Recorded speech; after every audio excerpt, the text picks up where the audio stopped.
దేవుడును మన రక్షకుడు అయిన యేసుక్రీస్తు వారి శ్రేష్టమైన నామంలో ఉదయకాల మన్నా అనే చక్కని కార్యక్రమాన్ని చూస్తున్న మీ అందరికీ నిండు హృదయంతో వందనాలండి.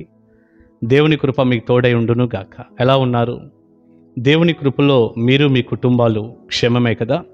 సంతోషంగా ఉండండి. నమ్మదగిన దేవుడు ఈ డిసెంబర్ నెలంతా కూడా మీకు తోడుగా ఉండి నూతన సంవత్సరంలోనికి ప్రవేశపెట్టి మిమ్మల్ని దీవించును గాక. సెమీ క్రిస్మస్ వాతావరణం ఎక్కడ చూసినా కూడా ఆ మీటింగ్లే కనపడుతున్నాయి. చాలా సంతోషం. ఈ చక్కటి డిసెంబర్ నెల ఈ వాతావరణంలో నేను ఒక చిన్న వర్తమానం అందించే ముందు మిమ్మల్ని ఒక్క మాట అడగనా? మీరందరూ కూడా దేవునితో సమాధాన పడ్డారా?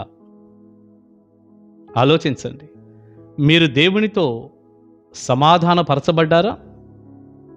లేక దేవునితో ఏమైనా గొడవ ఉందా? వైరం ఏమైనా ఉందా? దేవునికి మీకు విరోధం ఏమైనా కలిగిందా? లేదంటే మేము దేవునితో సమాధాన పడ్డాము అంటారా? ఏంటి పాస్టర్ గారు మీరనేది?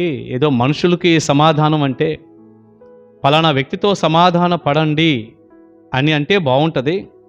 ఎందుకంటే ఆ వ్యక్తికి నాకు కొంచెం వైరం ఉంది కాబట్టి, గొడవ జరిగింది కాబట్టి మేము మాట్లాడుకోవటం లేదు, సమాధాన పడండి, మంచిది కాదు అంటే పోనీలే, నిజమే కదా, అసమాధానం ఉండకూడదు, క్షమించేసుకొని మేము సమాధాన పడతాము అంటే బాగుంటుంది. దేవునితో సమాధానం ఏంటి? మాకు దేవునికి ఏముంది? మేమేం చేసాము దేవుని దగ్గర? దేవునితో మాకు సమాధానం ఏంటి అంటారా?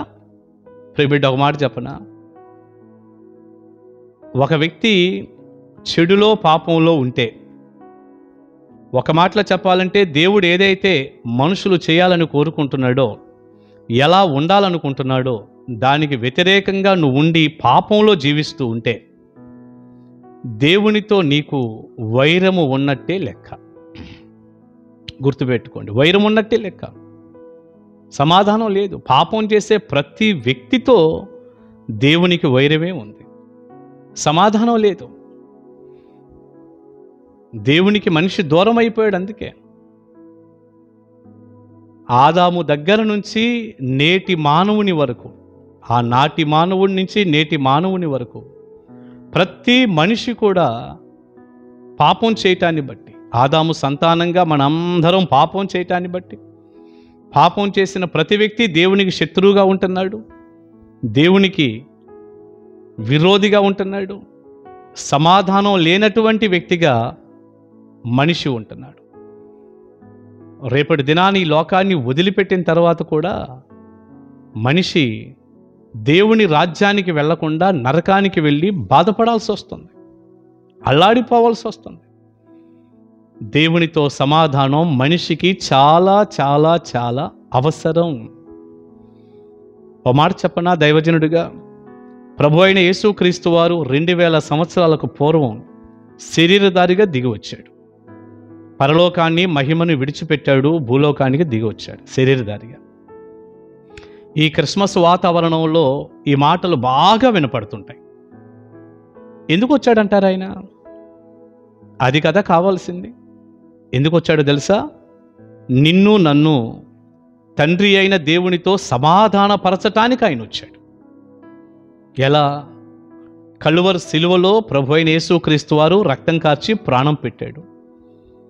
ఆయన ప్రశస్తమైనటువంటి నిర్దోషమైనటువంటి ఆ రక్తంలో ఏ వ్యక్తి అయితే విశ్వాసం ఉంచి తన పాపాలను కడిగి వేసుకుంటాడో, నేను పాపినయ్యా, నన్ను క్షమించయ్యా, నీ రక్తాన్ని నేను ఆశ్రయిస్తున్నాను అంటూ యేసయ్య సిలువను, ఆయన రక్తాన్ని ఆశ్రయించి పాపాలు ఒప్పుకొని విడిచిపెట్టి యేసు రక్తంలో హృదయాన్ని కడిగేసుకొని రక్షణ ఎవరైతే పొందుతారో, మారు మనసు పొంది రక్షణ పొంది బాప్తిస్మం తీసుకొని ప్రభువులో ఎవరైతే కొనసాగుతుంటారో వారు దేవునితో సమాధానపరచబడ్డారు.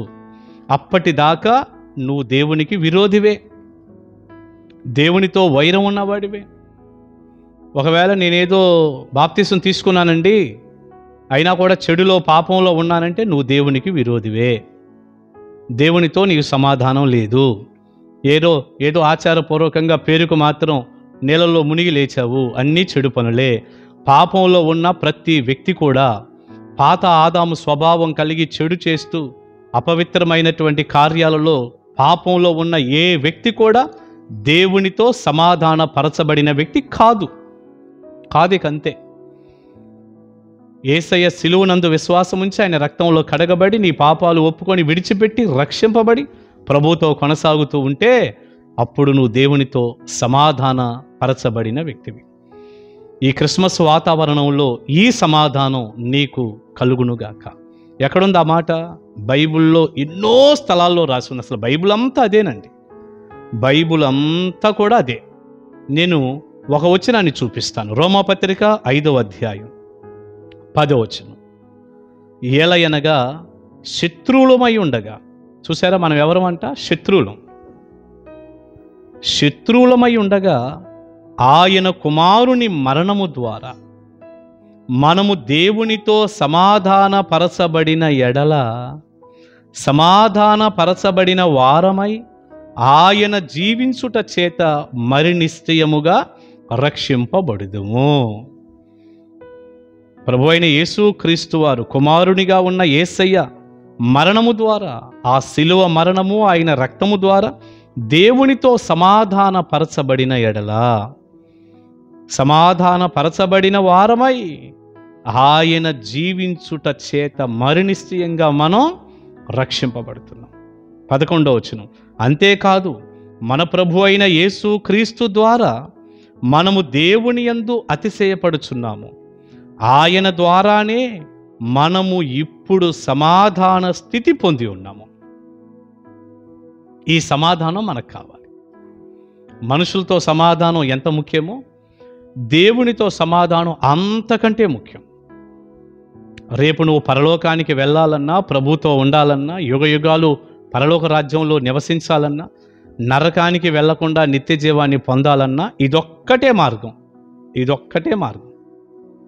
దేవునితో సమాధాన పరచబడిన స్థితి, రక్షణ పొందటం, యేసు రక్తంలో నీ పాపాలు కడిగేసుకోవటం, దేవునితో నడవటం, కొనసాగటం, పరిశుద్ధంగా జీవించటం. ఇదే దేవునితో సమాధాన పరచబడటం అంటే.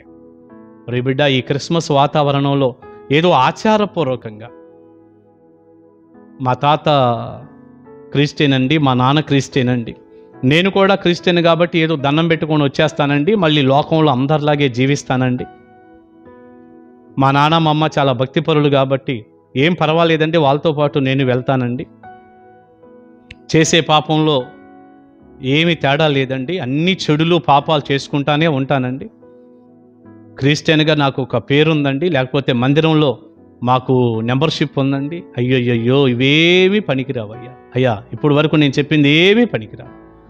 యేసయ్య సిలువను ఆశ్రయించి నువ్వు రక్షింపబడితేనే నువ్వు దేవునితో సమాధానపరచబడతావు. గుర్తుపెట్టుకో. కనీసం ఈ సెమీ క్రిస్మస్ వాతావరణాల్లోనైనా ఏదో నామకార్థంగా క్రిస్మస్ కదా, మా పండగ కదా అంటూ ఏదో కాసేపు ఆడి పాడి అక్కడికి వెళ్ళి వచ్చేయటం కాదు. అది కాదు క్రిస్మస్ అంటే. యేసు ప్రభువుని నీ హృదయంలోకి చేర్చుకోవటం, నువ్వు రక్షణ పొందటం, దేవునితో సమాధానపరచబడటం. ఈ విషయాన్ని గమనించి ప్రియబిడ్డ, ఇప్పటికే దేవుడు ఎంతో మంచి ఆయుష్ను, సమయాన్ని నీకు ఇచ్చాడు. ఇప్పటికైనా నువ్వు ప్రభు పాదాలు పట్టుకొని రక్షింపబడు, యేసయ్య సిలువను ఆశ్రయించు, దేవునితో సమాధాన పరచబడిన స్థితి పొంది నువ్వు దేవుని బిడ్డగా కొనసాగుతావు, రేపు పరలోకంలో ఉంటావు. God bless you. అట్టి కృపా దీవెన ఖచ్చితంగా దేవుడు నీకు దయచేయును గాక. ఆమేన్. ప్రార్థన చేద్దాం. పరిశుద్ధుడైన తండ్రి, మీకు వందనాలయ్యా. ఏ వ్యక్తి అయినా మీతో సమాధాన పరచబడిన స్థితి పొందకపోతే ఎంత నష్టం ప్రభువా. ఈ వర్తమానమైన ప్రతి ఒక్కరూ మీతో సమాధాన పరచబడే కృప దయచేయండి. గాయపడిన మీ చేతుల్లో పెట్టుకుంటూ మహిమ మీకు ఆరోపిస్తూ, ఏ ఒక్క వ్యక్తి కూడా నామకార్థంగా ఉండకుండా, లోకంలో ఉండకుండా అందరూ మీ పాదాల దగ్గర ఉండే కృప ఇవ్వండి. ఈ డిసెంబర్ నెలంతా దీవెనకరమైన నెలగా ప్రతి బిడ్డకు చేయండి. నజరేయుడైన యేసు క్రీస్తు వారి శక్తిగల నామాన్ని ప్రార్థన మనవులు అడుగుచున్నాను తండ్రి. Amen. Amen. God bless you. కలుసుకుందాం ఉదయకాల మన్నాలు.